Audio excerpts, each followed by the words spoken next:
Frijoles de la olla. That means beans from the pot. And it's a staple of Mexican cooking. It is so easy to make.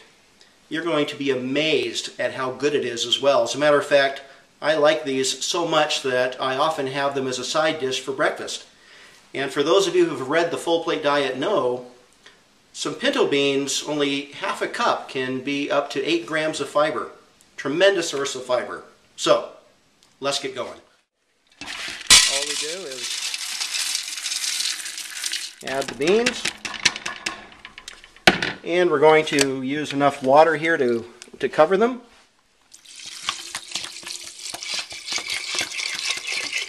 I'd say it's about 5 or 6 cups of water. You'll be adding water throughout the cooking process to make sure that the beans stay covered.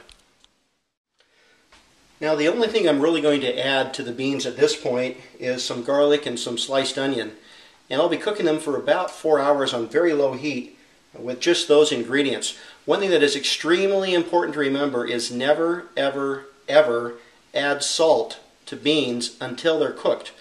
If you do, you're going to end up with hard beans. So, just throw in I've got about 4 or 5 cloves of garlic. If you don't like garlic, then use less or none. We're going to throw in some, about 2/3 or so of a yellow onion. It's chopped up roughly. And then, this is very important, 1 tablespoon of cumin. Cumin is a wonderful spice for Mexican cooking. There's 1 tablespoon. And that's literally all there is to it. We're going to put this back on the back burner. And we're going to put it under very low heat.